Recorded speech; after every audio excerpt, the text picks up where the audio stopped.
नमस्कार दोस्तों, मेरा नाम विनय कुमार है और संविधान की इस कड़ी में हम लोग आज डीपीएसपी को लेकर के बात करेंगे। पिछले वीडियो में हमने राष्ट्रीय मानवाधिकार से संबंधित अंतिम मुद्दा हल किया था। उसके बाद अभी जो नया टॉपिक स्टार्ट हुआ है डीपीएसपी, हालांकि पिछले वीडियो में भी हमने स्टार्ट कर दिया था, लेकिन समय कम था इसलिए हम उसको कर नहीं पाए थे पूरा। कोई बात नहीं, हम लोग फिर से देख लेते हैं। डीपीएसपी या राज्य की नीति निदेशक तंत्र जिसको बोलते हैं, ठीक है, डीपीएसपी, ठीक है, इसको हिंदी में बोलते हैं राज्य के नीति निदेशक तत्व।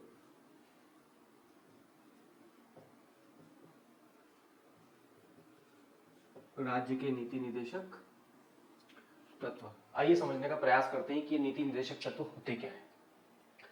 सबसे पहले देख लेते हैं कि संविधान के कौन सा आर्टिकल में इनका संबंध है। तो संविधान में भाग 3 मौलिक अधिकारों से संबंधित है और संविधान में भाग 4 का संबंध जो है वो डीपीएसपी से है। आप सभी को पता है कि जो भाग 4 है संविधान में वो किससे संबंधित है? डीपीएसपी से संबंधित है। और मौलिक अधिकारों में हमने देखा था कि आर्टिकल 12 से लगा करके 35 तक का जो भाग है वो किससे संबंधित है? मौलिक अधिकारों से। वहीं भाग 4 का संबंध जो है आपके आर्टिकल नंबर 36 से 51 तक, ठीक। और अंतिम आर्टिकल जो है आपका वो आर्टिकल ही है अंतरराष्ट्रीय शांति या वैश्विक सहयोग को बढ़ावा देना, आर्टिकल 51, ठीक है। ये सारी डीपीएसपी से संबंधित बातें हो गई। और भी बहुत सारी बातें हैं कि डीपीएसपी क्या है। तो डीपीएसपी जो है आपका ये director principle of state policy क्या है? तो ये राज्य को निर्देश है, ठीक है ना, कि राज्य ऐसी नीतियां बनाएगा, राज्य जो भी कानून बनाएगा वो इन नीतियों को ध्यान में रख करके बनाएगा, ठीक है। तो डीपीएसपी और फंडामेंटल राइट्स के बीच में यही अंतर है जिसको हम समझने का आगे प्रयास करेंगे। सबसे पहले समझने का प्रयास करते हैं कि जब देश स्वतंत्र हुआ था, जब हमको आजादी मिली थी, उस समय आजादी जब मिली तब हमारे सामने विभिन्न प्रकार की चुनौतियां थी। चुनौती कौन कौन सी थी? चुनौती थी वैज्ञानिकता को बढ़ावा देने की चुनौती, ठीक है। उसके बाद जो गरीबी समाप्त करने की चुनौती, ठीक है। वैज्ञानिकता में हम शून्य थे, हमारे पास इसरो नहीं था उस समय, इसरो भी 69 में आया है, 1969 में। उसके बाद भूमि सुधार नहीं हुआ था उस समय, ठीक है, लैंड रिफॉर्म भी करना था हमको। बड़े बड़े जमींदार लोग थे, उनकी जमीन को सामाजिक न्याय वाली जो बात है, ठीक है, वंचितों के हक में चीजें को एकत्रित करना था। संसाधनों पर जिन जिन प्रभुत्व लोगों का नियंत्रण था, उनसे संसाधनों को लेकर के समान वितरण की बात कर रहे थे हम लोग, ठीक है, समानता की बात कर रहे थे हम लोग, आर्थिक राजनीतिक और न्याय, ये सारी चीजों पर हमको ध्यान देना था। ये हमारे सामने सबसे बड़ी चुनौती थी, ठीक है। उसके बाद संविधान राज्य को निर्देश देता है कि जो भी नीति राज्य बनाएगा वो डीपीएसपी से संलग्नित होगी या डीपीएसपी से मैच होकर के, यानी कि डीपीएसपी के ऊपर ही नीतियों का निर्माण किया जाएगा जिससे नागरिकों का अधिकतम कल्याण हो सके। आपको सभी को पता है कि हमारा जो राज्य है वो कल्याणकारी राज्य है, यानी कि गर्भ से लगाकर कब्र तक की जो स्थिति है, जब से बच्चा पैदा होता है और उसकी मृत्यु शैया तक, सारा दायित्व किसका है? राज्य का है। यानी कि जनता क्या देगी? टैक्स देगी, बदले में जनता क्या देगी? टैक्स देगी, और राज्य क्या करेगा? उनकी सुरक्षा करेगा। यही हमारे यहाँ का कॉन्सेप्ट है। तो कल्याणकारी राज्य होने का यही एक मतलब है। उसके बाद भारतीय संविधान में 3 प्रमुख बातें हैं, ठीक है, या डीपीएसपी के संदर्भ में 3 प्रमुख बातें हैं। मैं लिख देता हूं यहीं पे, संविधान में डीपीएसपी में 3 प्रमुख बातें क्या क्या है। देखो आपके एनसीईआरटी में इतना तो नहीं है कि कौन कौन से डीपीएसपी है, सबका नामकरण, कुछ केवल शॉर्ट नोट है थोड़ा सा उस पर, कि 3 प्रमुख बातें हैं। पहली बातें तो क्या है?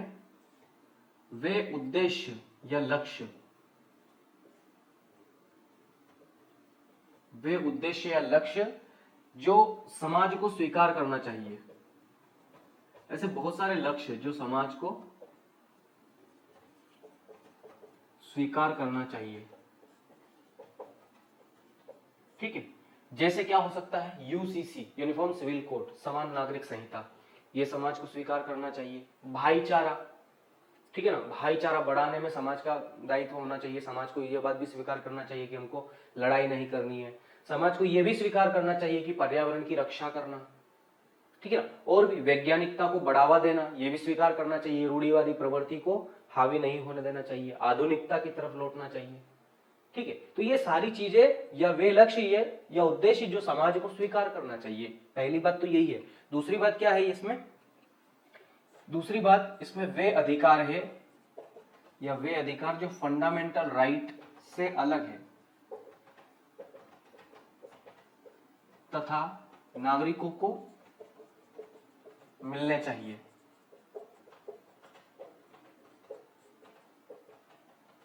देखो, जब हम लोग अधिकार की बात कर रहे थे तब मैंने आपको बताया था कि अधिकार मौलिक अधिकार भी होते हैं, मानव अधिकार भी होते हैं, और एक संवैधानिक अधिकार भी होते हैं, कानूनी अधिकार जिसको बोलते हैं।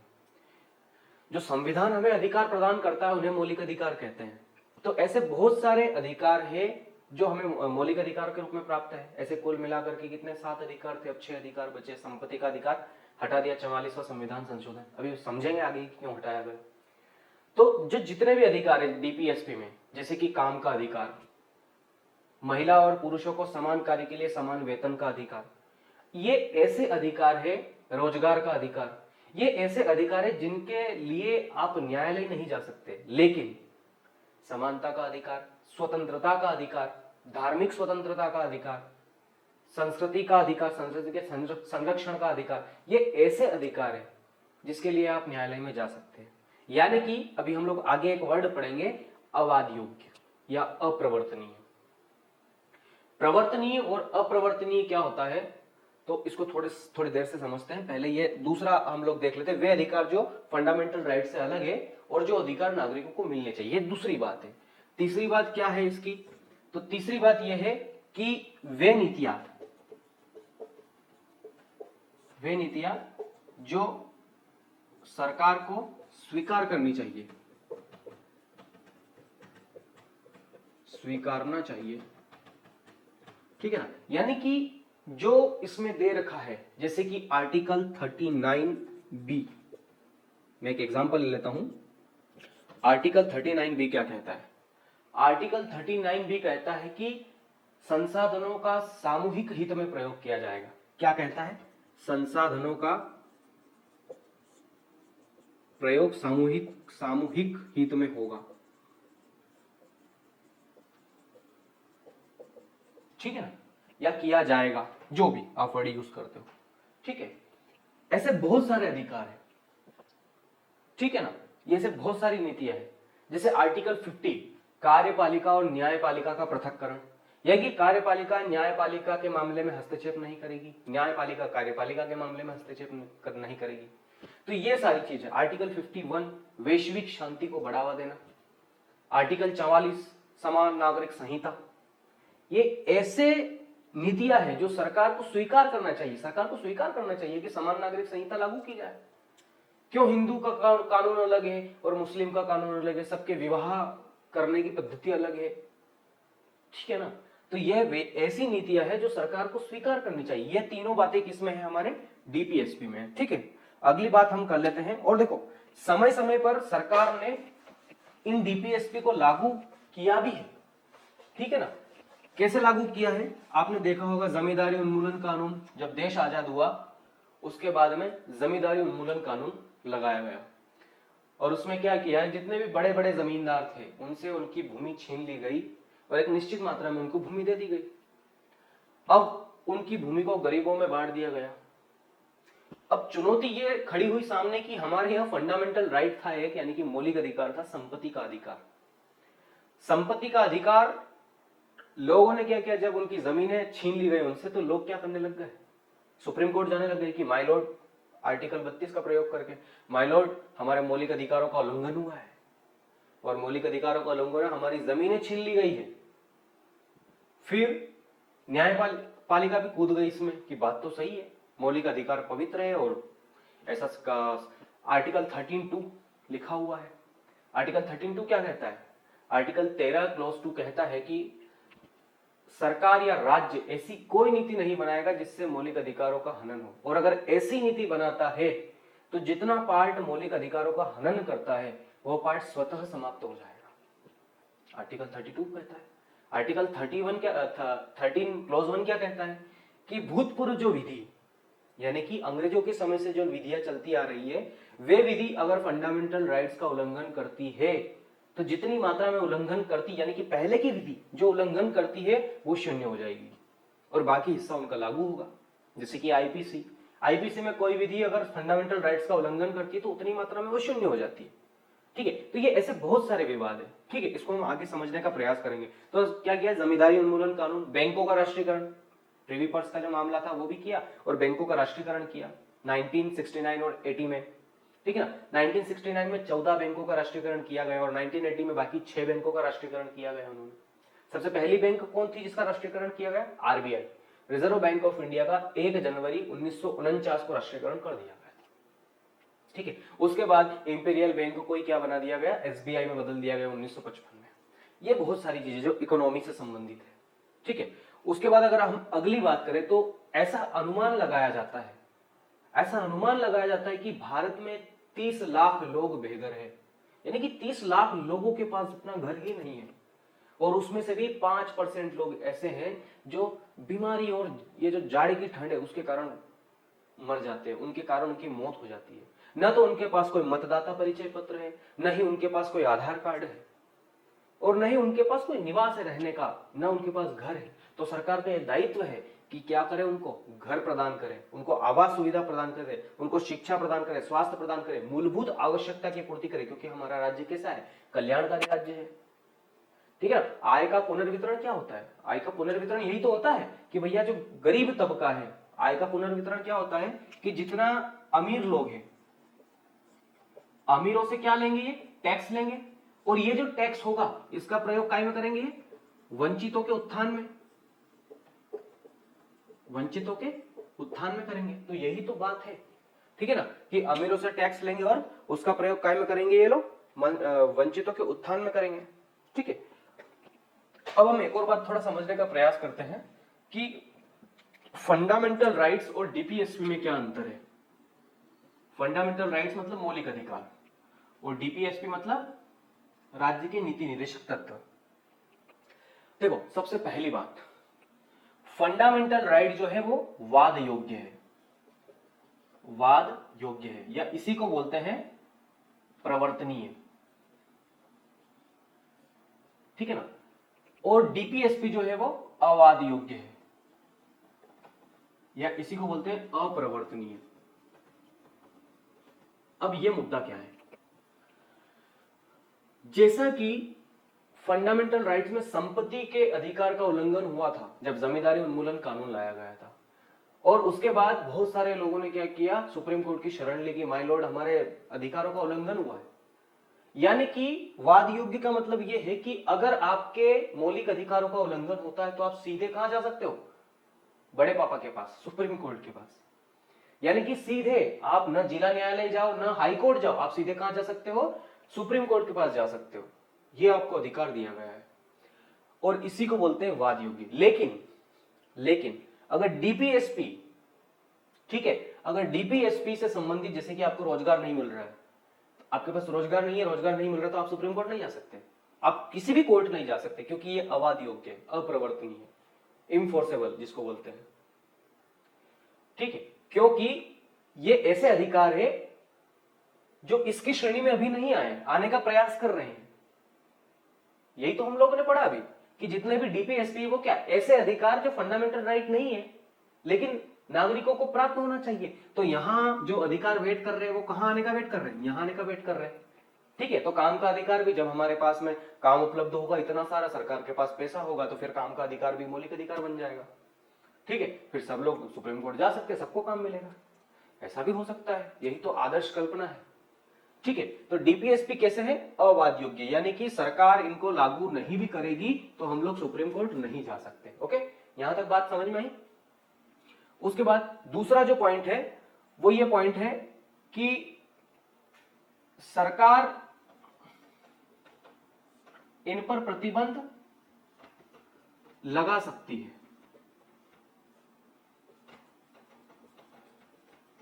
कैसे लगा सकती है? जैसे कि लगाया गया है। कैसे? राष्ट्रीय आपातकाल के समय सरकार प्रतिबंध लगा सकती है। हाँ, एक बात ध्यान रखना, राष्ट्रपति शासन में फंडामेंटल राइट्स पर कोई प्रभाव नहीं पड़ता, ठीक है ना, लेकिन राष्ट्रीय आपातकाल में जरूर लग सकता है। मार्शल लॉ जब जहां पर लागू है वहां पर फंडामेंटल राइट्स का उल्लंघन किया जा सकता है।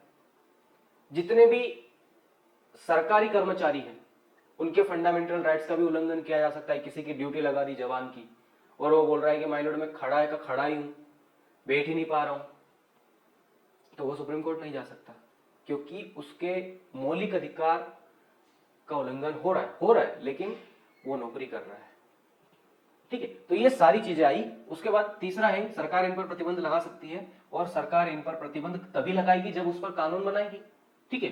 तो कानून बनाकर प्रतिबंध संभव, ठीक है। उसके बाद अगला है, फंडामेंटल राइट्स जो है ये नकारात्मक है, इनकी प्रकृति कैसी है, नकारात्मक प्रकृति के हैं।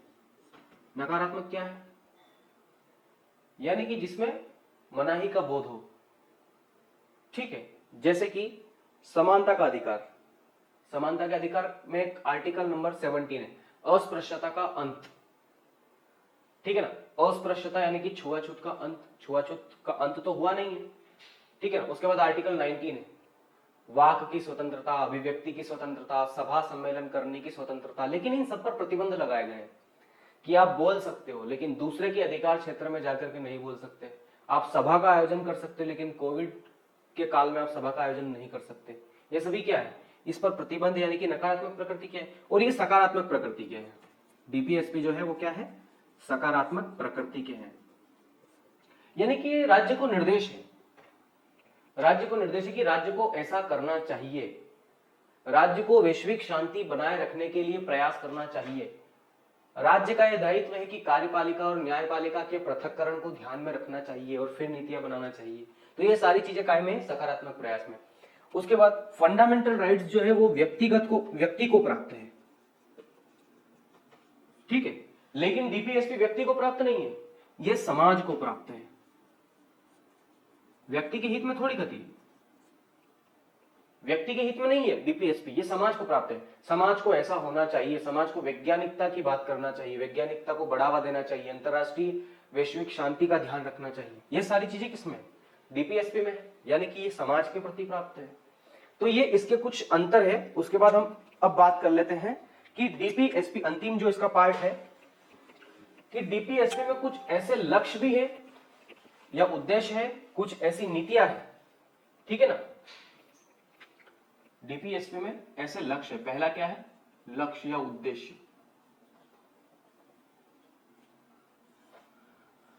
ठीक है। उसके बाद ऐसी नीतियां हैं, कुछ नीतियां भी है इसके अंदर, पॉलिसी, और उसके बाद ऐसे अधिकार है जो नागरिकों को प्राप्त नहीं है ना, वो हम लास्ट में देख लेंगे। तो कौन कौन से लक्ष्य, कौन कौन से उद्देश्य हैं इसके डीपीएसपी के। तो सबसे पहला है लोगों का कल्याण करना,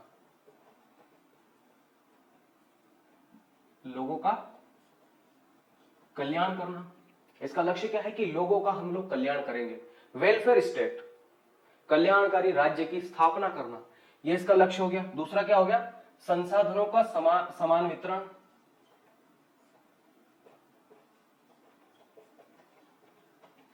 संसाधनों का समान वितरण करना, ठीक है। वंचितों के हित में संसाधन को अधिक देना, और जितने जो सक्षम लोग हैं, जो रेस में हैं, भैया संसाधनों का वितरण से क्या मतलब है, संसाधनों का समान वितरण से यह मतलब है कि मान लीजिए कोई ये रेस का एक लाइन है कि यहां से दो व्यक्ति को रेस करना है, एक व्यक्ति ये यहां पे खड़ा है, ये व्यक्ति खड़ा है यहां पे, और दूसरा ये इस लाइन से भी पीछे खड़ा है, ठीक है, यानी कि इसको संसाधन की कमी है।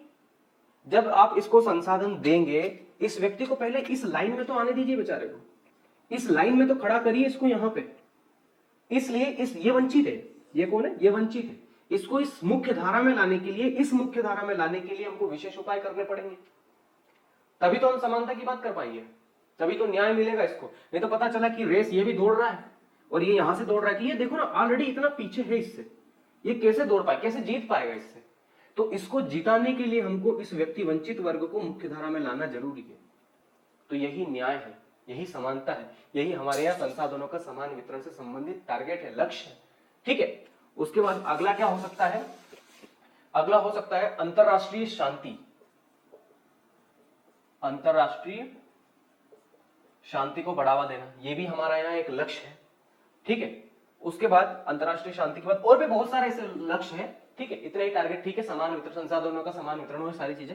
अब हम कुछ नीतियों की बात कर लेते हैं कि ऐसी कौन कौन सी नीति है जिस पर सरकार को कदम उठाना चाहिए।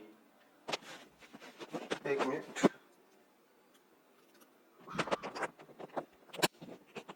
हेलो हेलो, आवाज आ रही है, ठीक है। अब ऐसी कौन कौन सी नीतियां हैं जो सरकार को लागू करना चाहिए। तो सबसे पहली नीति यूसीसी, यूनिफॉर्म सिविल कोड, समान नागरिक संहिता। सरकार को प्रयास करना चाहिए समान नागरिक संहिता लागू करने का। क्यों दूसरे धर्म में 4 बीवी रखने का रिवाज है, क्यों हिंदू धर्म में केवल 1 बीवी रखने का रिवाज है, 2 बीवी जैसे ही रखेंगे 7 साल की सजा, आखिर क्यों? भैया हिंदू भाइयों ने क्या गलती करी? क्यों तलाक के नियम अलग है? क्यों मुस्लिम धर्म में तलाक तलाक तलाक करके तलाक कंप्लीट हो जाता है, और क्यों हिंदू धर्म में इतने कोर्ट के चक्कर लगाओ फिर भी 6 महीने बाद, अभी टीना डबे वाला जो केस हुआ कि तलाक के लिए अर्जी लगा दी, 6 महीने बाद वापस बुलाया है, अगर 6 महीने में मामला सुलझ जाता है तो ठीक, अच्छी बात है। तो समान नागरिक संहिता में कुछ बुराइयां भी है, कुछ अच्छाइयां भी है। इसका मतलब यह है कि जो धर्म गुरु है या समाज के जो बड़े बड़े लोग हैं, जानकार जो लोग हैं, उनको सबको एकत्रित कीजिए और उनको एकत्रित करने के बाद में उनसे कुछ अच्छी चीज लीजिए। मुस्लिम धर्म में भी ऐसी अच्छी चीज है, जैसे कि हिंदू में जब शादी की बात होती है तो लड़की से कुछ भी पूछा नहीं जाता है कि आपको ये लड़का पसंद है वगैरह वगैरह जो भी है। अब आजकल तो नई टेक्निकें चलने लग गई है सभी कि सब लोग बात करते हैं, उसके बाद ये अभी स्टार्ट हुआ है, उसके पहले तो नहीं था। हमारे से जस्ट एक जनरेशन पहले की बात करो, उनसे पूछो कभी कि आपको कभी बिठा के बात करने का मौका मिला यार, तो ऐसा कुछ नहीं मिलेगा वहां। लेकिन मुस्लिम धर्म में अगर आपने अटेंड की होगी शादी या आपके कोई मित्र उससे संबंधित होंगे, उस धर्म से संबंधित होंगे, तो जो मुल्ला जी होते हैं, जो काजी होता है, जब वो लिखा पढ़ी करते हैं तब वो आपसे पूछते हैं क्या आपको ये निकाह कबूल है, और साइन करवाते हैं। फिर वो महिला बोलती है हाँ कबूल है कबूल है, कम से कम उसकी इच्छा तो जानते हैं उसमें। हिंदू में तो ऐसा कुछ नहीं है। तो कुछ चीजें वहां की अच्छी है, कुछ चीजें वहां बुरी है, जैसे 3 तलाक बुरी थी, हमने उसमें संशोधन किया और उसको थोड़ा अमेंड किया उसको, तो वो पार्ट हम लोग ला सकते हैं। कुछ हिंदू धर्म की अच्छी चीजें हैं, ठीक है, उसको ला सकते हैं। यानी कि एक ऐसा दस्तावेज बना दे जो सबके लिए समान हो। ये क्या है? समान नागरिक संहिता है, यूसीसी, यूनिफॉर्म सिविल कोड। उसके बाद और क्या है? मद्यपान निषेध। और क्या नीति होनी चाहिए? मद्यपान निषेध। हालांकि ये नीति कभी प्रभावी नहीं होगी, बिहार सरकार ने गलती से कर दी।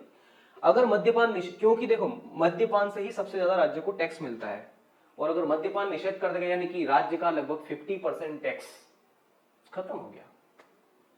तो सरकार इसको लागू तो कर नहीं सकती, इसीलिए इसको डीपीएसपी में डाला गया है, क्योंकि गांधीवादी विचारधारा जो है वो यही कहती है राज्य का अस्तित्व नहीं होना चाहिए, गांवों का विकास होना चाहिए, ठीक है। एक डीपीएसपी आपकी आर्टिकल नंबर 40 अनुच्छेद 40 में ग्राम पंचायतों का गठन किया गया है या गांवों को शक्तिकरण प्रदान किया गया है आर्टिकल 40 में। ये सभी गांधी जी के विचार थे, ठीक है। और क्या हो सकता है इसमें? घरेलू उद्योगों को बढ़ावा देना, घरेलू उद्योगों को बढ़ावा देना, ठीक है। कुटीर उद्योगों को बढ़ावा देना, ये सारी चीजें, क्योंकि हम लोग क्या है कि बड़े बड़े उद्योगों को जब बढ़ावा देंगे तो उससे क्या होगा? अंबानी और टाटा बिरला ही पैदा होंगे। गांव का वो मांगीलाल तो गांव में ही रह जाएगा। अगर गांव के मांगीलाल को समृद्ध करना है तो कुटीर उद्योगों को, घरेलू उद्योगों को बढ़ावा देना पड़ेगा, एमएसएमई सेक्टर पर ज्यादा ध्यान देना पड़ेगा।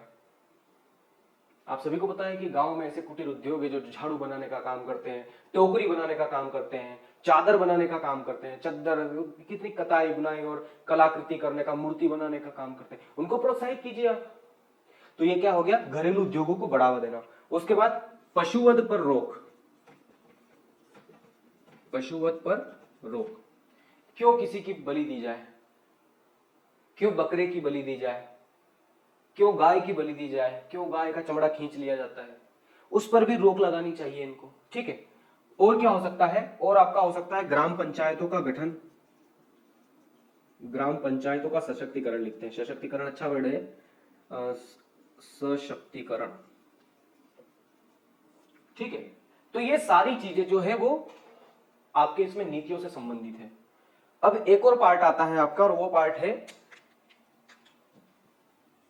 एक और पार्ट है, लक्ष्य हो गया, नीतियां हो गया, एक पार्ट है आपका ऐसे अधिकार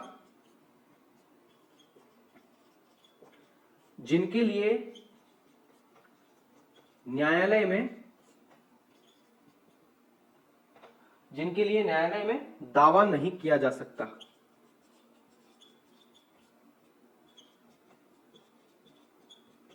ठीक है, क्योंकि डीपीएसपी अप्रवर्तनीय है, पहले ही हम बात कर चुके हैं। तो ऐसे अधिकार होने चाहिए जिसमें न्यायालय में दावा नहीं किया जा सकता, जैसे कि काम का अधिकार, ठीक है, समान कार्य के लिए समान वेतन,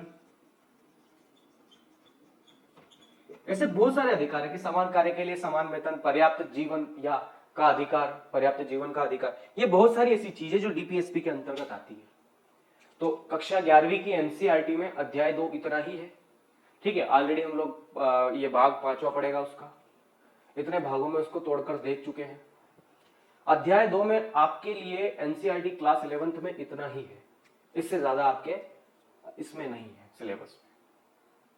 तो उम्मीद करता हूं ये सारी चीजें आपको समझ में आई होगी, और मिलते हैं अगली बार अध्याय 3 के साथ। अगर आपको ये वीडियो पसंद आता है तो उसको लाइक कीजिए, कमेंट कीजिए और अपने दोस्तों के साथ शेयर कीजिए, और सब्सक्राइब करना ना भूलिएगा।